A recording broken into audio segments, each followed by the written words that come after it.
एक बार नगर में भगवान बुद्ध पधारे। उस नगर का मंत्री बहुत ही नेक, ईमानदार और विनम्र था। उसने अपने राजा से कहा, महाराज, हमारे नगर में भगवान बुद्ध स्वयं पधारे हैं। ऐसे में आपको उनका स्वागत करने स्वयं जाना चाहिए।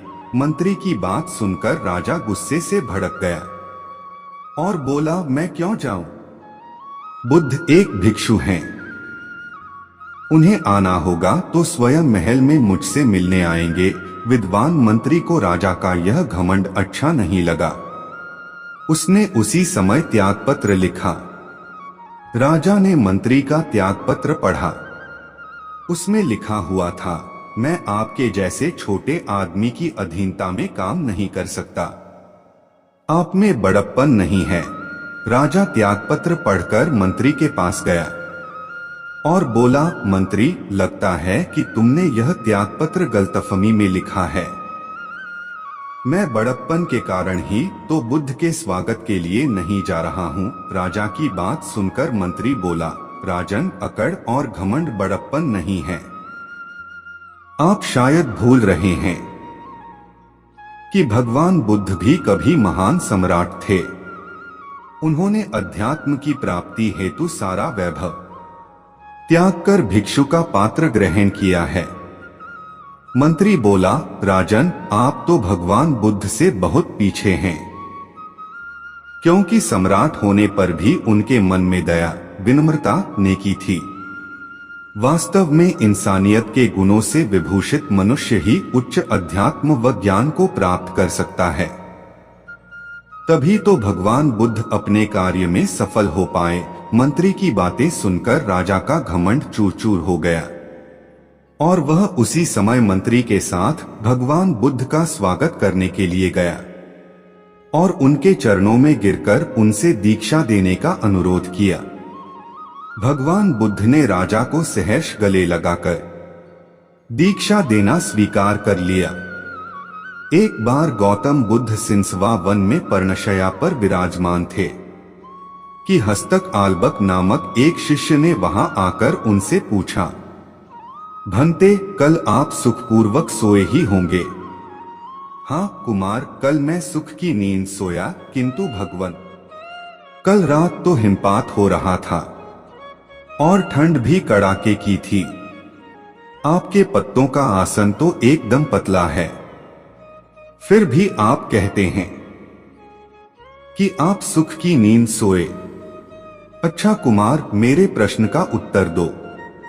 मान लो किसी गृहपति के पुत्र का कक्ष वायुरहित और बंद हो, उसके पलंग पर 4 अंगुल की पोस्तीन बिछी हो, तकिया कालीन का हो तथा ऊपर वितान हो और सेवा के लिए 4 भार्याएं तत्पर हों, तब क्या वह गृहपति पुत्र सुख से सो सकेगा? हाँ भंते, इतनी सुख सुविधाएं होने पर भला वह सुख से क्यों सोएगा? उसे सुख की नींद ही आएगी।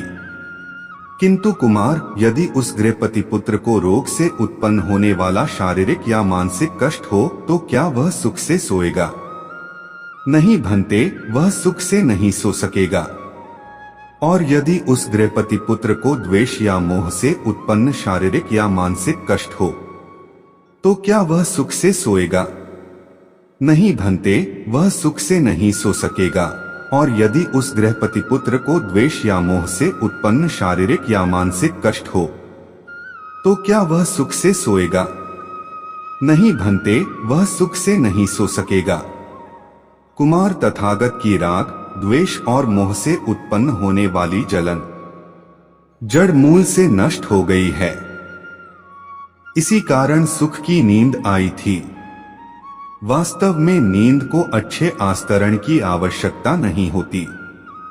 तुमने यह तो सुना ही होगा कि सूली के ऊपर भी अच्छी नींद आ जाती है। सुखद नींद के लिए चित्त का शांत होना परम आवश्यक है।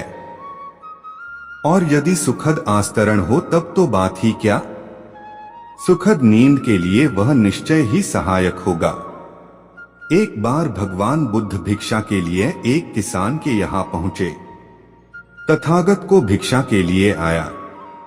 देखकर किसान उपेक्षा से बोला, श्रवण मैं हल जोतता हूँ और तब खाता हूँ। तुम्हें भी हल जोतना और बीज बोना चाहिए और तब खाना खाना चाहिए। बुद्ध ने कहा, महाराज मैं भी खेती ही करता हूँ।